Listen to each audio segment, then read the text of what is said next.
Hello, good morning, everyone. How are we doing? I am Peaceful Nick the Medium, joined by the wonderful and lovely Aunt Jen. How are you today, Aunt Jen? I am good.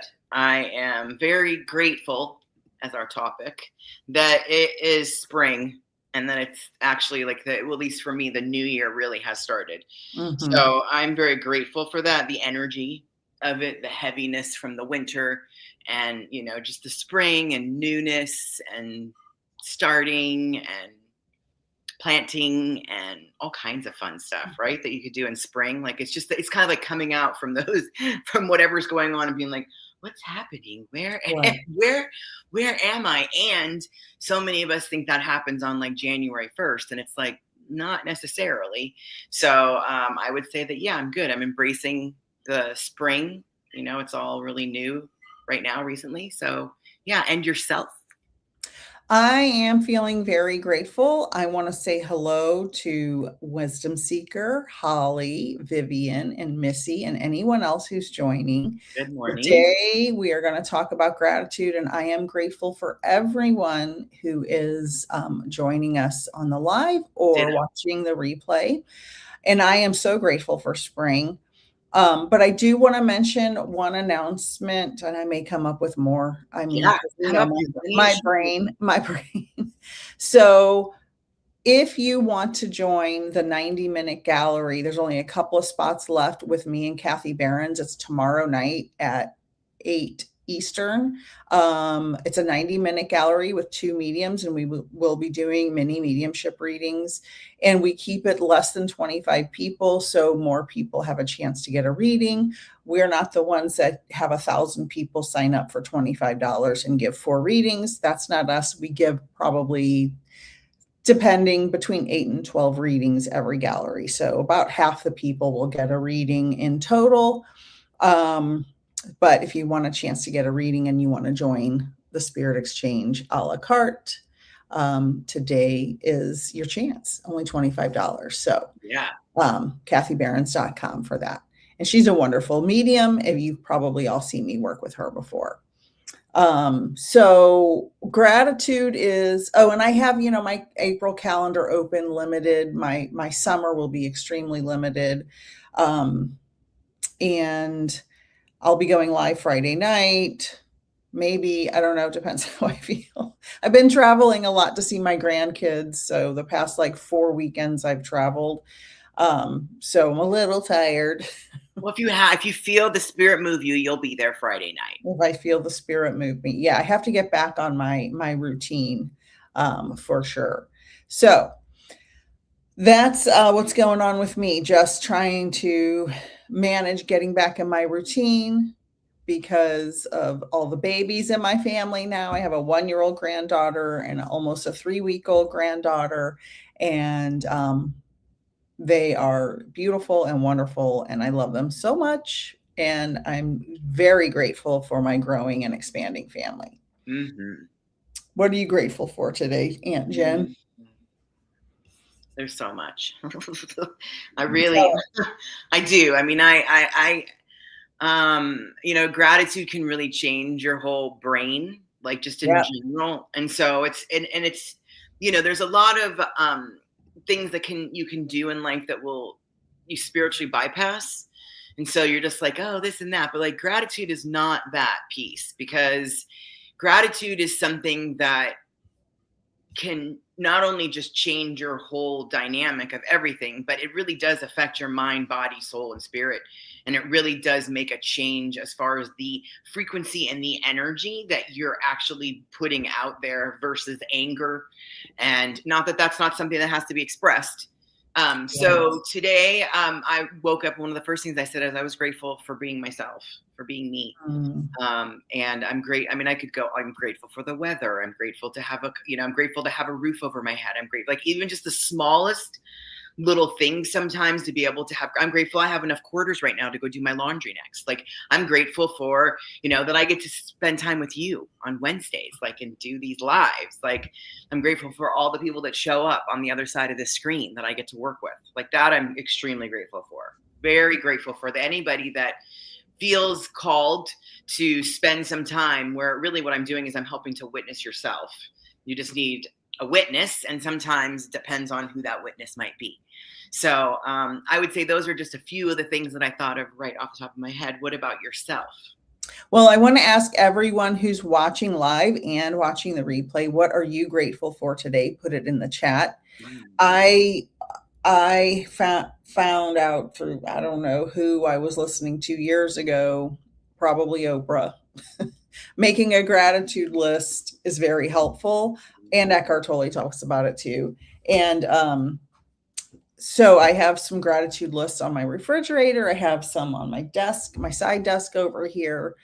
And I try to wake up every morning and say 5 things I'm grateful for. I've said this many, many times. First, I'm always grateful for my cozy bed. I have sleeping problems, very severe insomnia.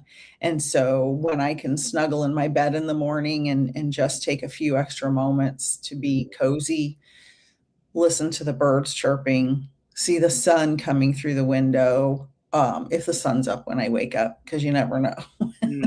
You're going to wake up. I'm so grateful for, again, my beautiful granddaughters and my family, my home. The weather is shifting into spring. I planted some flowers that I have in my back, on my back porch. So grateful for that. I could make a list of 1,000 things. And gratitude shifts gratitude shifts how we feel about everything when we're having a day when we're like, F this, F that, I hate my life. Why is this happening to me? Why did that happen? Why is this happening in the world? Why? Poor, pitiful me. When we're having kind of our pity parties, which I am very good at having. I like to have a pity party every once in a while.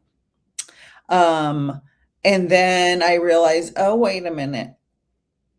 I have a lot to be grateful for. And when I realize it, I can have a pity party for a little while, a minute. Well, and I think it's awareness, right? So it's like we're making the shifts.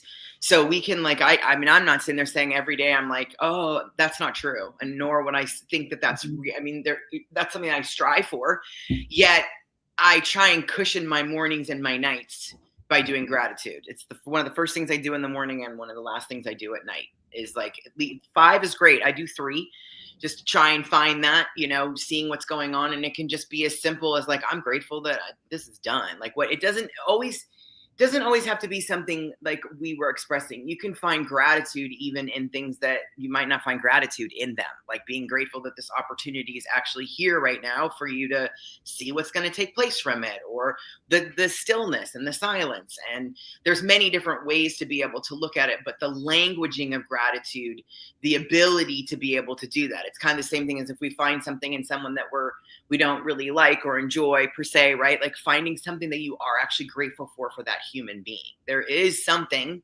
that is there, whether it be that the messaging is very clear that they're not someone you want to be in relationship with. That's gratitude still, right. whatever that may look like. And it's not just, flip it. It's that's true gratitude. I think one of the other things, and then we'd love to see what other people have said is, I love, and I think of the Garth Brooks song, but grateful for unanswered prayers. Oh boy. Oh boy. Right. And so thinking about all the things that I thought you wanted and this and that. And then all of a sudden I'm like, oh my gosh, I'm so grateful that didn't work out. Or, right. Whatever, or you come from something and you're like, oh my gosh, okay, I thought this was terrible. And now I'm so grateful that this actually happened because of this going on and that going on. And so I think those things are really important to be able to add. Even gratitude lists are phenomenal. Gratitude journals, being able to do that, whether it be that you're actually using verbiage, you could draw, you could color. There's so many different ways that you could do. You could cut out things from magazines and just put them on there. But gratitude, the attitude of gratitude, really does change your perspective. It just does.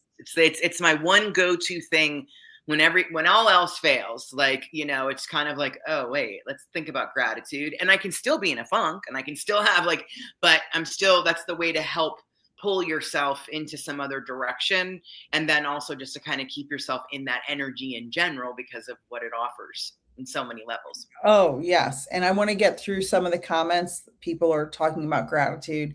Good morning, Gina. Vivian said, I'm extremely grateful for Nick, Aunt Jen, and Wisdom Seeker for being in my life. And we are grateful for you as well. Yes. And Lily has a little story. I'm going to tell Lily's story. She was having a sad day until she went to work, was standing in an elevator and said to a stranger, have a good day. And she said, what good is there in this day? Then I went into another elevator minutes later, and a man asked, how are you? I said, I am well. And he said, I am elated. I get to spend another year with my wife. I am cancer free. And then she goes on, the evidence that people out here are still being kind to each other and are still appreciating the blessings in life turned my entire mood around. And that's a great point. The first person you encountered was not having a great day and probably could have used a little gratitude in her heart. And then the second person having the understanding that they are cancer free. And now they can live to spend more time with their wife. That is beautiful. And that the dichotomy of those two events happening right back to back. Yeah. Beautiful example of exactly what we're talking about today. The difference between our attitude of gratitude or our attitude of, like I was saying, I'm no stranger to a pity party. Yeah. And Missy Birdie Mom said, grateful for another day. Holly said, I'm grateful this healing journey I'm on and the new skills I'm learning. Shannon, hi Shannon, said 11:11 angel signs. She typed that at 11:11. Serena, good morning, sweetheart, said good morning. Good morning, everyone. Sending so much love. Today is a wonderful new day. Wisdom Seeker said, I am extremely grateful for a sense of renewal that comes with spring. Yes, yes, yes. This fabulous community of like-minded peeps, my super mentor, Peaceful Nick, Miss Wu, my guides, my Bella, and the universe. Wonderful. That's a great list. That's a great, great list. And it's important that everyone, we are having so much craziness happening outside of our own little worlds, in the country and in the world. And instead of falling prey to the negative pit hole of hell, I'll call it, right? The negative spiral. And it's very easy to go into a negative spiral.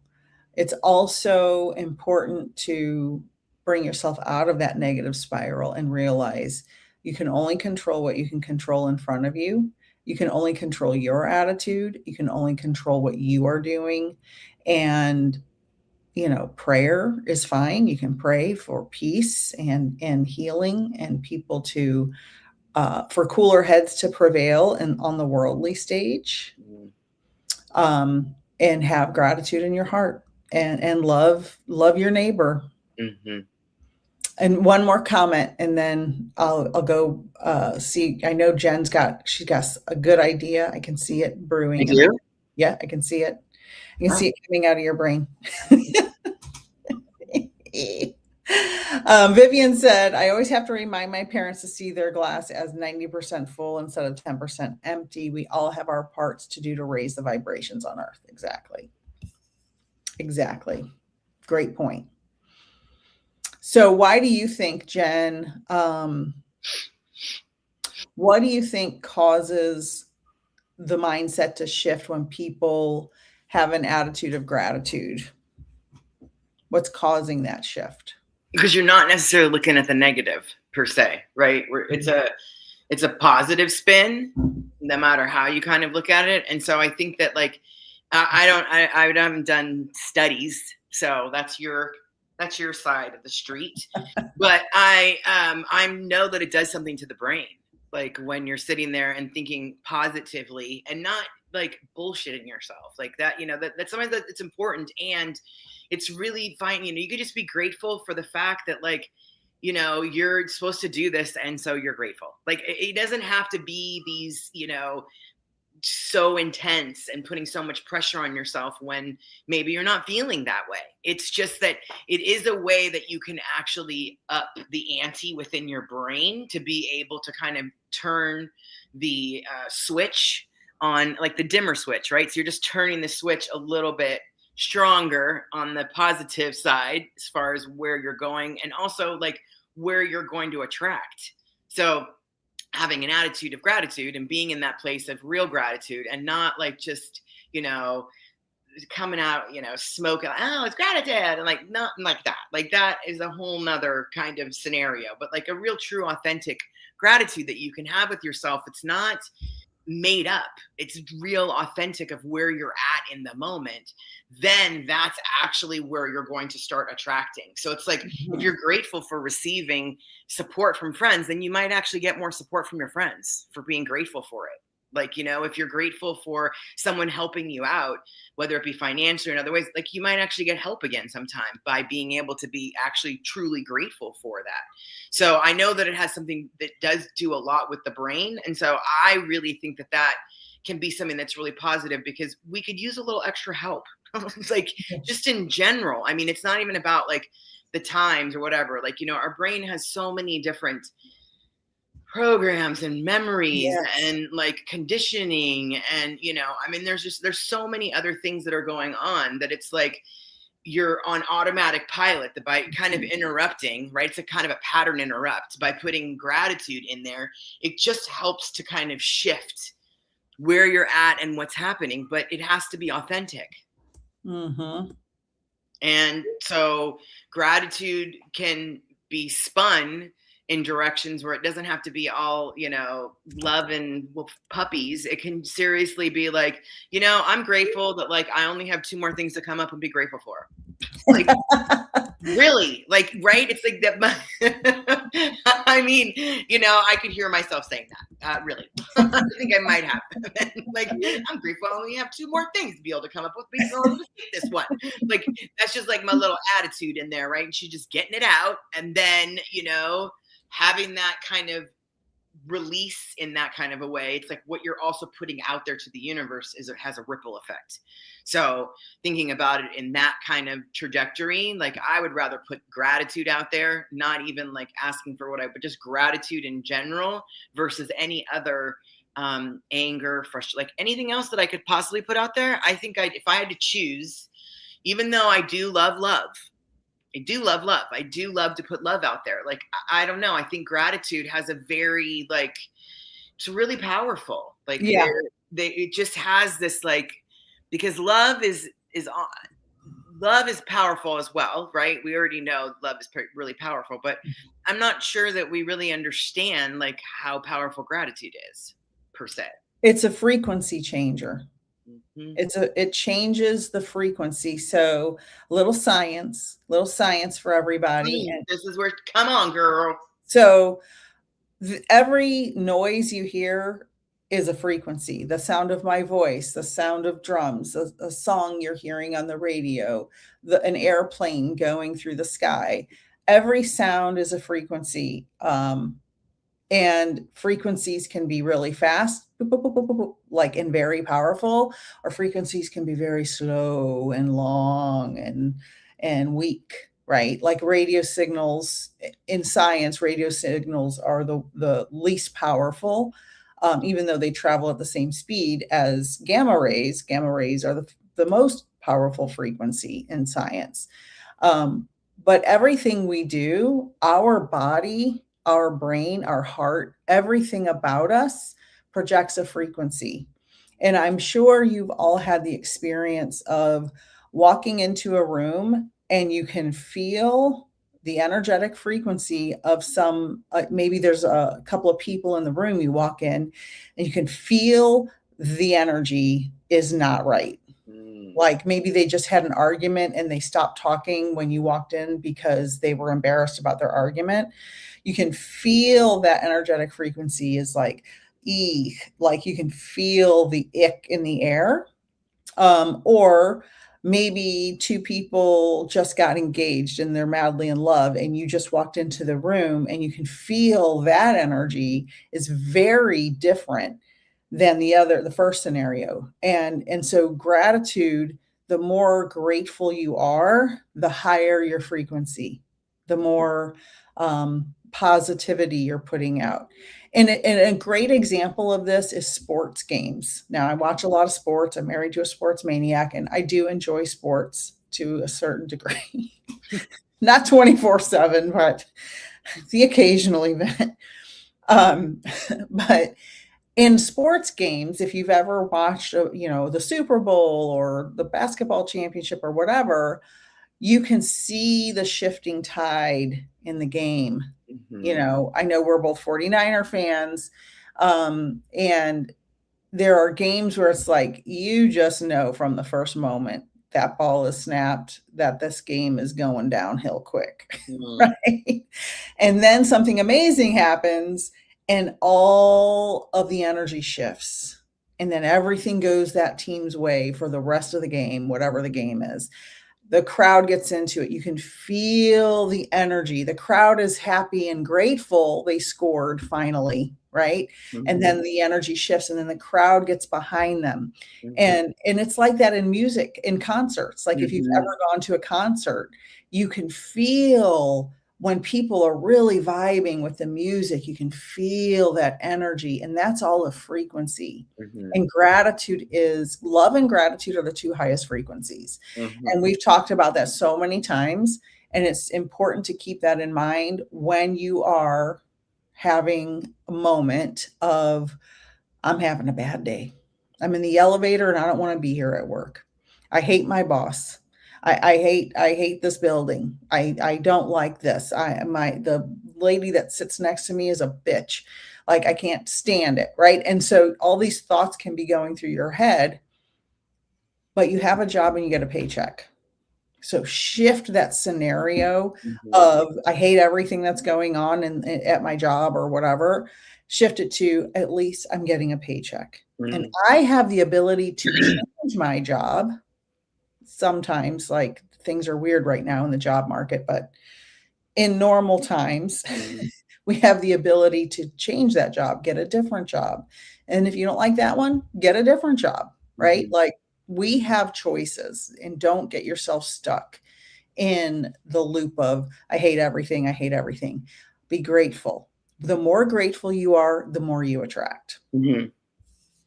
I also think, like, I love all that. Thank you for all those tidbits that I knew you'd know.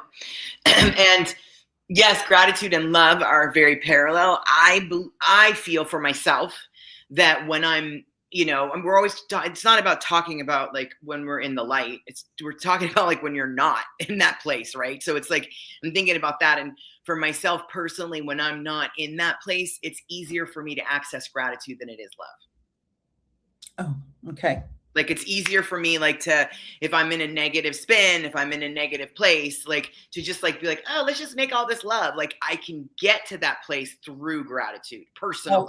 Oh, right. I get that. Gratitude will help change the attitude for me. And then the love button gets turned back on versus the hate and the other piece. So for me, it's the gratitude that helps to loop it through and pull it. And it's way easier accessible, like with a busy mind. I can access gratitude, even if it's like, look, I'm grateful that it's over, like whatever it is. Like, it doesn't have to be a pop per se. You can put a spin on any of that.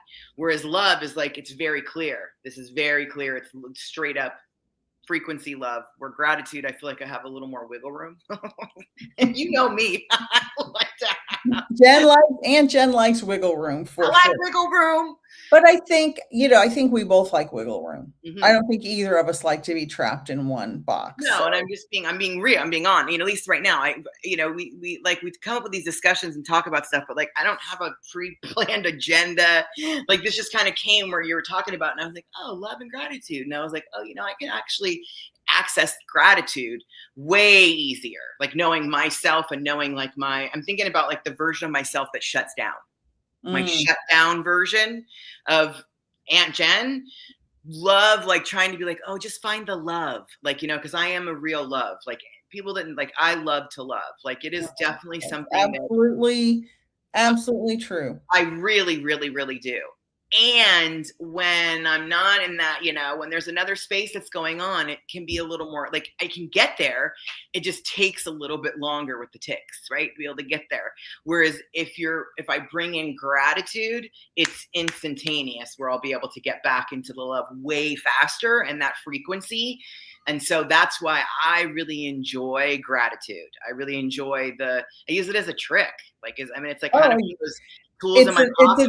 It's a cheat code for those of you who like video games. Gratitude's a cheat code. It's a real, and then also, programming of people. Like my mom she always talks about gratitude. My mother has always been a very gratitude person. Of even in I think that was my first, if I recall correctly, I think that was one of the first interactions with an actual person where something negative per se would happen. And they showed me that, no, this is the gratitude for this and that. And I was like, wait, what? Like, that's how that works? Like, I don't know if I agree with you, but okay. And then hindsight, right? Later. And I'm like, oh, okay.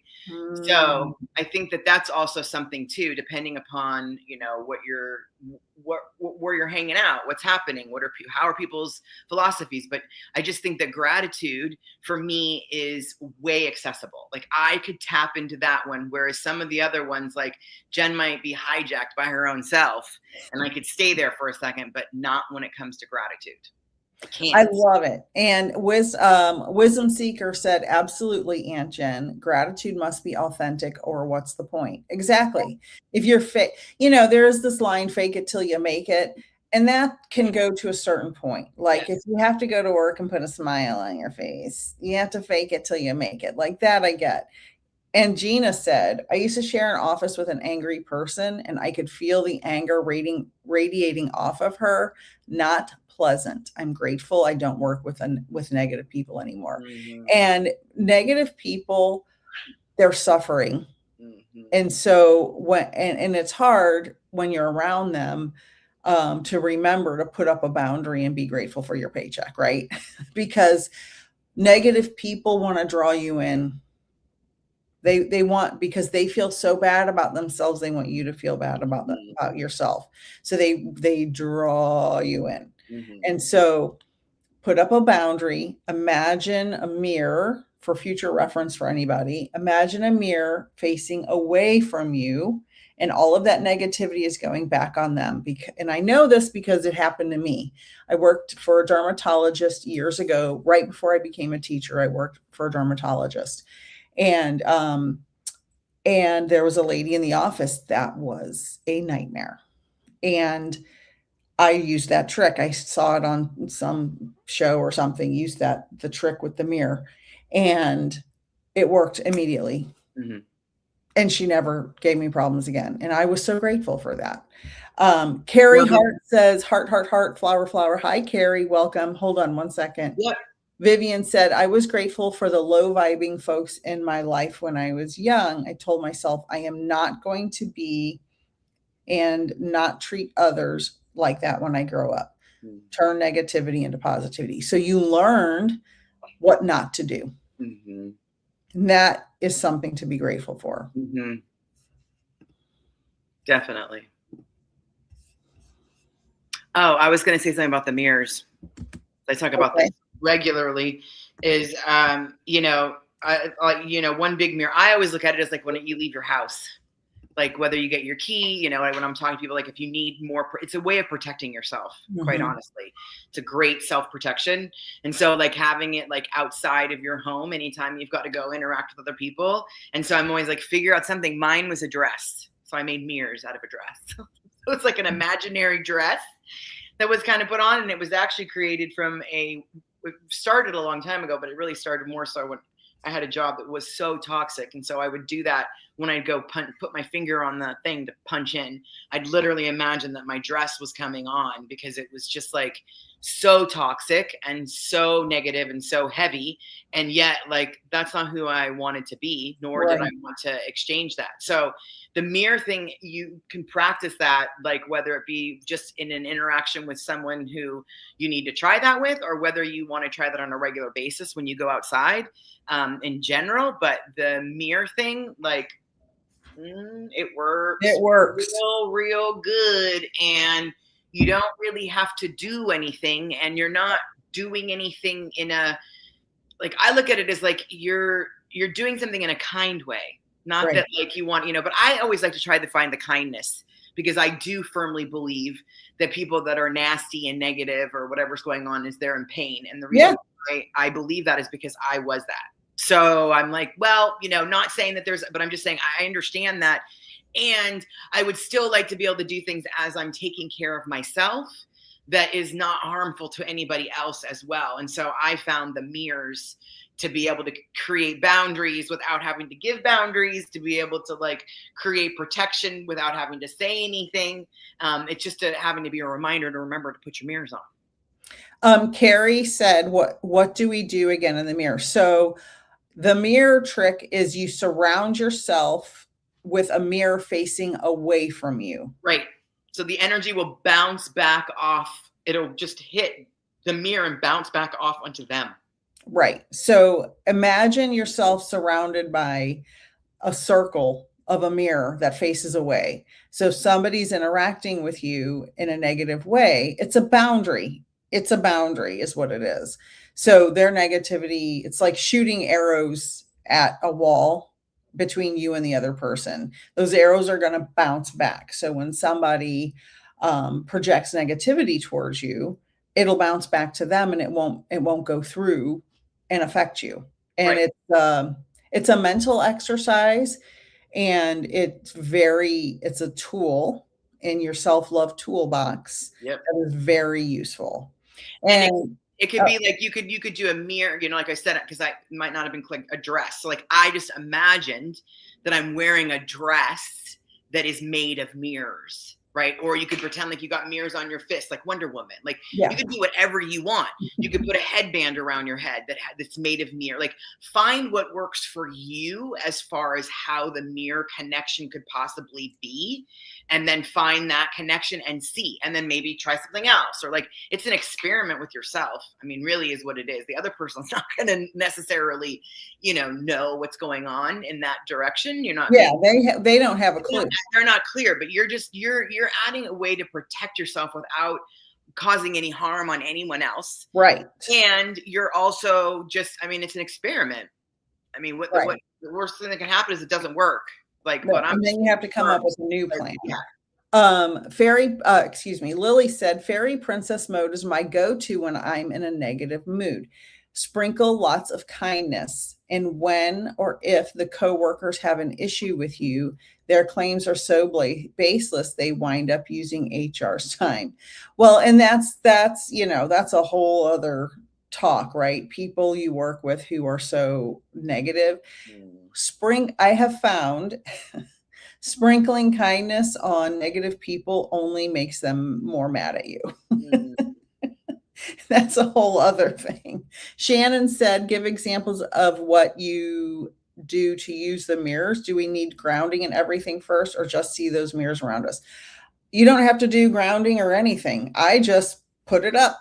I'm just like, there's my mirrors. And let me tell you, when I used it with that lady at the dermatologist's office, it was instantaneous. She never bothered me again. She never, and she was a peach. That's what we used to say. It was in Georgia, so we call them everybody a peach. She was a peach. That's sarcasm for she was a pain in the ass. And Carrie Hart said that makes more sense. Thanks. So yeah, you don't have to do any grounding. A lot of these tools don't require grounding or anything. Sometimes that's just such a big, long process when you're just trying to clock into work and get the job done, and you don't have to do 20 minutes of a routine. Yeah. And you can also like, there's, I think that, there's, small little ways to do things. And then there's the large right? So there's a whole perspective of doing grounding, just because you said something about it, where it's like, go out in a patch of grass, and like, I mean, there's all these different levels, and you can also just do grounding in your own. Again, this is a visual, mental thing, so a lot of this is internal of what you're expressing. So if you literally just imagine and get connected with your feet on the ground with shoes on wherever you're at, and just imagine, like, you can even tell yourself, I am planted firmly on the ground, whatever. So like, you say whatever you feel called to, like, please help ground me, please take any negative energy, please. Like, there's no right or wrong way to be Right. doing things, and I think that is something that is really important, especially right now in the times that we're having, where there are so much going on, and there's so many spiritual people, teachers that are out there that have had different approaches and different things that have gone on, that have shed light on different situations. And I think it's really important to find your own way. And there is not a right or wrong way for you to communicate with yourself and spirit and your relationship. And I think it's also really important to realize that, like, it will change and shift. So maybe you're going to start being like, okay, I want to do this and I want to ground myself. So I'm just going to imagine that, like, my feet are grounded as I'm standing there, and then I'm going to put a mirror on my heart. And then you do that for a week, and then you change it and it gets a little more elaborate, or you don't do it, and then you notice a difference. Like, all of those things, I believe, are important, because that's how you actually learn what works best for you. Yes. There is no, like, you have to say it this way, you have to do it this way. Like, that is just a lot of, no, it's not labels and rules and rigidity and nothing in this. general. Right. Any type of self-love, self-healing, spiritual path, labels, rules, and rigidity are a no. It's a big red X for me. Like, everything is malleable, whatever works for you. And so I love that you brought that up. Lily said, and this is perfect timing, Lily, if you're bad with visualization, you can speak aloud. The mirrors are reflecting outwards and repelling everyone's energy. My husband is bad with visualization, and so he speaks it. Yes, yes, yes. Yes. Gold star, gold star, gold star. Perfect timing, perfect comment, because not everyone can visualize. It's a very good point. I think it's called aphasia is the term for it. Some of my mediumship students can't see things in their head. And so they have to use other abilities, other clairs to do their mediumship. But it's the same thing applies here. You can speak it. I have mirrors around me facing outwards. Yes. Well, I think those are important too. Both are, all of it together, and, using it, whatever works for you, but speaking it, I mean. And one more thing. Oh, sorry. Shannon said, love that. I usually put myself in a disco ball, an egg-shaped disco mirror since Easter. Whoa. 100%. Love that. Love everything about it. And Vivian said, some Chinese use the same mirror logic to deal with a bad neighbor. Hang a small mirror above the door facing the neighbor's house. Wow. I didn't know that. That's awesome.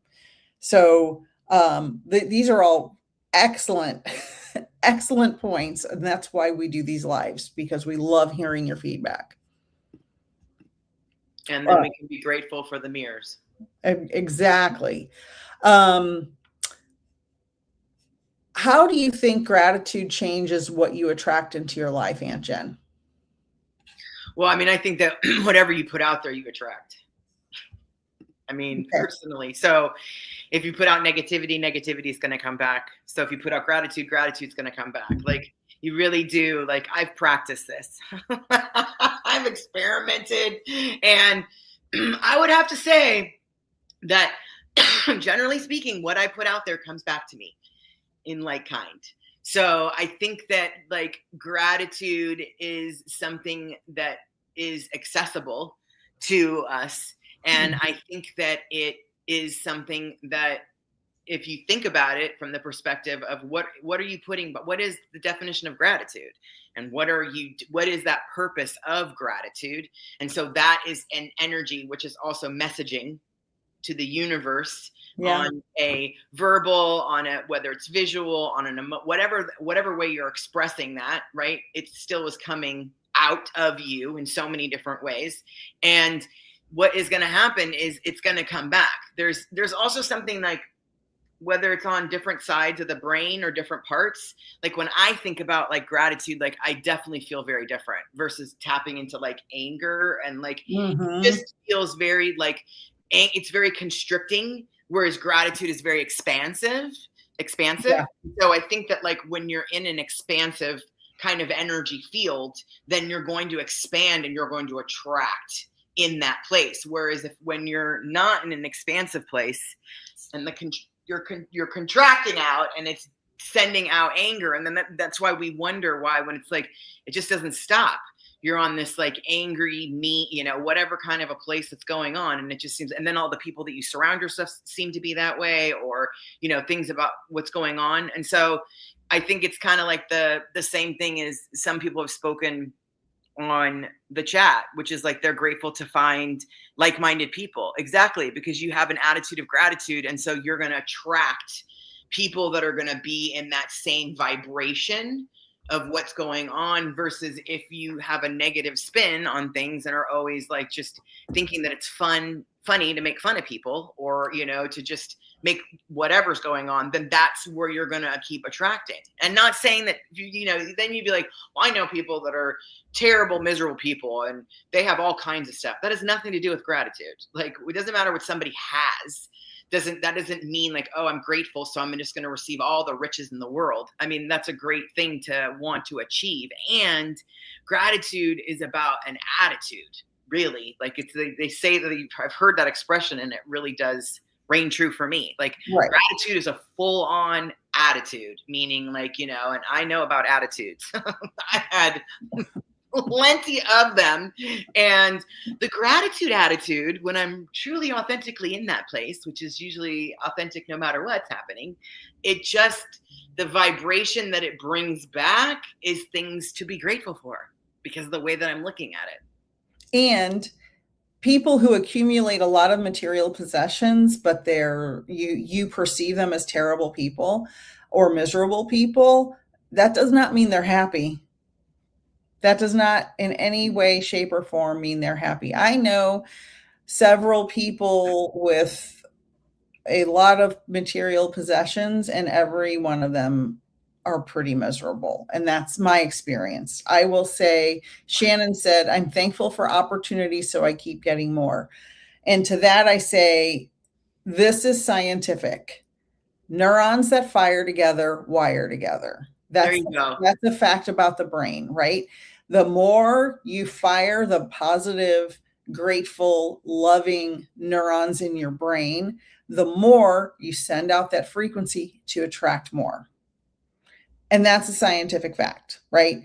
I know also the opposite of the people who have a lot of material possessions and are miserable. I also know some people who are miserable and always say, I don't have any money. I don't have any money. I don't have any money. And guess what? They don't have any money because they keep saying, I don't have any money.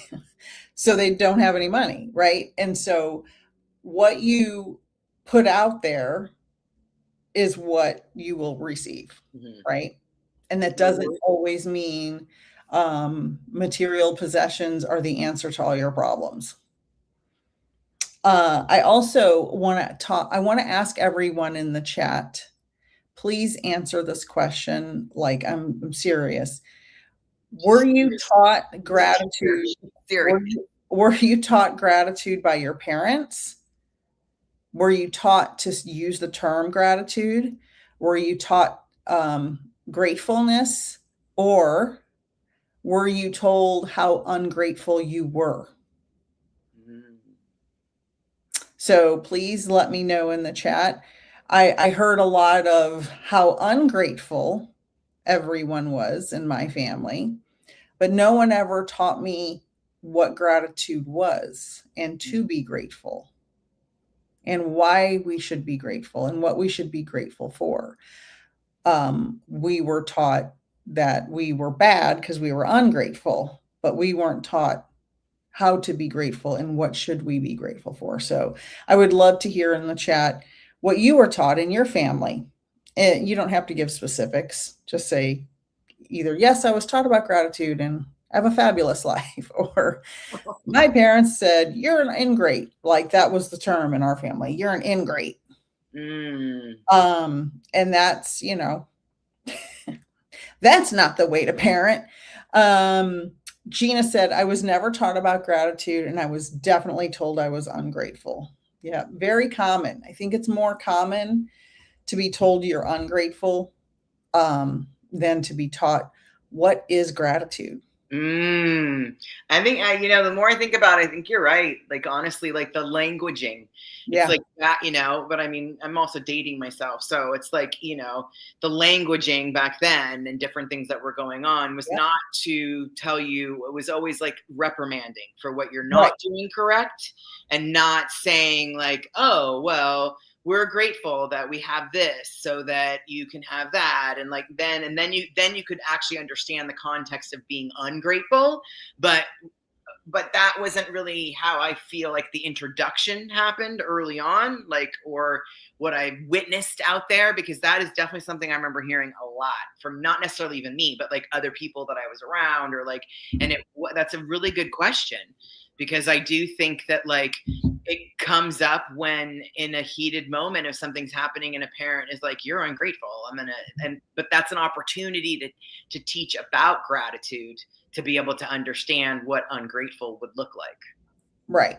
And our parents are boomers, right? So they were just trying to make it through the day, right? They had a lot of times in my mediumship readings, the loved ones in spirit will take me back a generation and sometimes 2 generations to show me the family history of themes. A lot of themes come through. And one of the themes with boomer parents is their parents lived through the Depression, right? So my dad was born in 1942, my mom in 45. So their parents raised them, or were raised, or young adults through the Depression.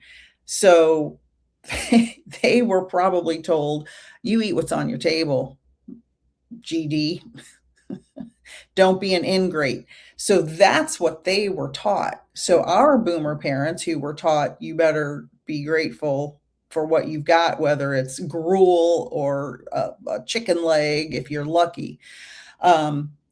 So they just pass that on to us. Like, you're an ingrate if you don't eat your food, right? You're ungrateful. And now our generation who are raising kids are shifting that. Oh, let's teach people what it is to be grateful. Let's teach our kids what it is to be grateful, and not say how terrible you are because you're not grateful. Well, I don't know what gratitude is. You can't teach me the bad part and not what the opposite of it is. So, Vivian said, I was not taught by humans, but was taught by spirits. Family taught me how I should not be. Of course, that's very, very common, Vivian. Unfortunately, a lot of us went through that. Shannon said, I was told ungrateful, learned gratefulness through a mediumship reading from the same person, my dad. Yep, that's interesting, right? How they come through. Frankie said, hi, gals. The changes will not be for everyone. That's true. That's the way it must go, Age of Aquarius. Not everyone is here to evolve. No. I agree with that, Frankie.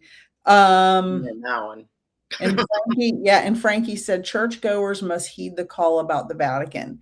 If you could expand on what you mean by that, because I know there's a lot of stuff happening out there in the news about the Catholic Church. And I grew up Catholic and worked in Catholic schools for a long time, for almost 20 years. Carrie said, it's hard to know how to act really grateful, or someone just likes to yell and say you're ungrateful. Exactly. And that's exactly why we brought this up. Hi, Mandy. Are you too late? No, we've got about 9 or 10 minutes left. She said, my favorite aunties. You're never too late. You're just in time. Always right on time, sister. So we're talking about gratitude. So Mandy and Carrie and Frankie and anyone else who joined later, let us know what you are grateful for. And were you taught about gratitude, or were you told by your parents that you were always ungrateful? That was the latest question. So, what are you grateful for, and what were you taught? So, let us know that. Aunt Jen, when you are, how does your gratitude impact your intuition and your spiritual awareness and your spiritual journey? Well, that's a big question. It's a very big question. And my first instinct and my first answer that came to mind is when I am in a state of really looking at things in a grateful, because there's like, it's like the moon, the phases of the moon. Sometimes it's just a little sliver of gratitude in my moon world. And sometimes, yes, that's it. So depending upon what phase I'm in, as far as my moon goes, right? Because that is how I do my gratitude, is based on that. Okay. So depending upon where I am in my cycle, that is how I am tapped into all the other stuff. They go hand in hand. So when I'm not in a state of gratitude, like I can't get anything. I can't, like, it's like other people have taken over. It's like there's other, different things that are happening. So some days it's more along the lines of, what I mean by that is, like, some days it's more along the lines of, like, there's nothing. I didn't come up with anything for whatever. But when I do my practices in the morning and the evening, there's something. So there's like a baseline, right, of some type that's going on. So they got the baseline. But I would say that, I know for a fact within myself, when I can stay in that state of gratitude, which actually can be a lot easier than I think it is personally for me, to just be able to stay in that state through finding things to be grateful for, all the others are amplified. Like my connection with spirit is so strong. Just everything fires way more. But it's like a cycle of the moon. Yeah, and I think that it's a really good point to frame it as a cycle, because it is a cycle. Because as Jen and I have said before, we're not living in this perfect Zen life where we're happy 24/7 and everything. Oh, we are. It's so good. We love it. It's so wonderful. Everything's great. When we're mad at someone, we just say, "Oh, love and light. It's okay. We have no problems. Fine. I'm grateful for you." We are regular human beings having spiritual experiences. Right. And trying to, I think we both, it's going to make me cry. I think we both come from a past where the guidance we received wasn't always available in any capacity in the way that we needed it, or the guidance we received was very poor. So we didn't have the internet when we were growing up in the 70s and 80s and 90s and trying to figure out how life is supposed to work. And we didn't have always the best role models. And so I think what we are trying to accomplish with our live streams on Wednesday mornings is that we are two adult women who have had a lot of challenges and a lot of growth. Mm-hmm. And we hope that we can help inspire other humans, male or female or non-binary, to understand that we're all going through it. Mm-hmm. And we want to help give any little nuggets of information that may help someone. Mm-hmm. Even if it's just, if we can change your life for 20 minutes, that's what we hope to accomplish. And hopefully that 20 minutes can grow into 20 days, into 20 weeks, 20 years. Just get the nuggets. Whatever you hear that resonates with you, take it. We're giving it to you freely. We want to help people because we so desperately needed this when we were growing up. Yes. I mean, you really honestly I couldn't have said it any better. And I have definitely noticed today, which is great. Like I've made so many faces, which I usually do, but I've made lots of different faces today because it's been very animated. And I would have to say, like, the one thing that I would add on that I really personally enjoy and on this journey that I've been on, but the journey that you and I've been on is like, girl, we would spend days just complaining and like the story and like, and that's okay. Like, you know, but look at us now, look at where we've come from. And it's not that we don't sit there and have venting moments, but like they're moments and like we're venting and like it also sounds different the way we're expressing it and kind of what's going on. And it's like, it's through the evolution of, you know, doing the work on ourselves, but also having each other to be able to be a place, because I think that you know, and there's other things that will come to mind, but the thing that comes to my mind right now that literally I feel like I was given from you, and I hope that I was given to you. And it's what I like to offer people is permission to be yourself. And that is all I'm trying to do.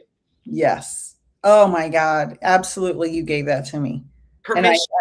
And we gave each other permission. We both did that. And I am grateful that I got that from you eternally, like literally eternally. And that's what people want. It's permission. Permission. You want to have permission. Like, it's like, you know, parents giving you permission to go here. And it's like, you don't need permission from people, but if you can find people that can be on the other side, that can give you permission to be able to be yourself, then sometimes that's where life can change. And I know for myself, too open. That's how things change, by having people that gave me permission to be myself, because my true authentic self was allowed. Right. When it hadn't been before. I want to read a couple of comments, and that's beautifully, beautifully said. Shannon said, she has a question. So if I say, I love this or that, is the universe hearing me actually say that I'm grateful for this? Because sometimes I go back and say, wait, I'm thankful for it too. So yes, both things. Yes, it hears you the first time, and you can say it 1,000 times if you want, Shannon. The more you put that energy out, the better. The more you say you're grateful or thankful, the better. And it's fine if you repeat it. It's absolutely fine. Wisdom Seeker was there guidance? I missed that apparently. Same. I can say that on my end. Vivian said challenges plus growth equals wisdom. And that's accurate. And I want to say, going back to what you said about getting permission, I was teased a lot for being nerdy and Mrs. Spock. Like literally my family called me Mrs. Spock because I liked reading. I know that sounds so shocking. Oh, this kid likes to learn. Right. How terrible is that? Right. You're a nerd.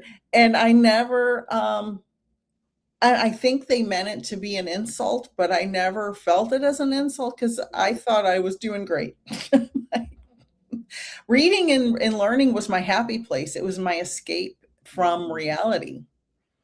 And so I gave myself permission, probably based on a trauma response, to be a nerd and be as nerdy as I wanted to be and not care what anybody thought about it. I just have that special ability to I guess block out the insults, like by the people who I was like, I don't even respect you, so say whatever you want. Now, if it's someone I respected, that might have been a different story. But anyway, so it's okay to give yourself permission if nobody else is giving you permission. Well, that's where it starts usually. A lot of people don't get permission from the people. This is the worst part of all of this. The people who are supposed to love you the most and support you the most tend to be the people who hurt you the most. So if they're not giving you permission to be who you authentically are, as Jen so eloquently said, give it to yourself, because you are worthy of giving yourself permission to be who you are.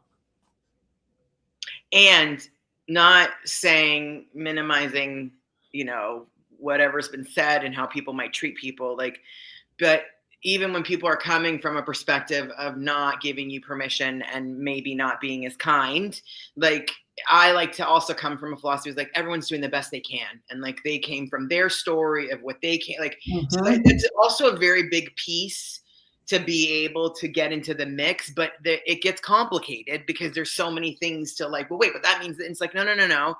This is true. Like, two things can be true at the same time. Yes. You can have these feelings and then this can happen because, people don't always intentionally are trying to hurt you.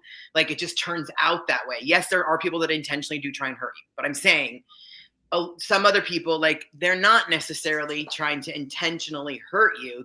Their being is hurting you by the way that they're showing up. And so it's like, that's a great point. Right. And so it's like, those are things that are kind of important as well, because that's why it is important to give ourselves permission first. And then when we find someone that can give, being able to have that safe space, because I think that is something that is true as I'm moving through all the different expansiveness and growth of my own. There's always been a piece of the other person too. And so it does kind of evolve of being like, I mean, this is not for every case, but I can remember my mom says a lot of things, but my mom used to say this regularly. She'd be like, Jennifer, I don't wake up every day being like, how can I ruin your day today? Like, and it's like, okay, right now. Boomer quote, such a boomer quote. Right. And I'm just like, okay, well, you are ruining my day, right? Or you are, but and so those things didn't, whatever. But now in the place that I'm at, as I'm sorting and seeing things, like I can understand from that perspective, like in her mind, she really wasn't. Right. She really wasn't trying. Like, she just was coming from what she had to offer to put into it. And so it was like, oh, you're ungrateful today. I'm just using that as an example of like what we talked about. Right. But it's like, I'm not making excuses for the way people behave. I'm just saying that there is a piece to everything. Yes. And that's why it's important to go and give yourself permission first, like loving yourself first. And then seeing outside of yourself, like, oh, okay, who is someone that can be safe, that I can actually be myself? Because I mean, a lot of people don't know how to be themselves, even like because they've never been able to.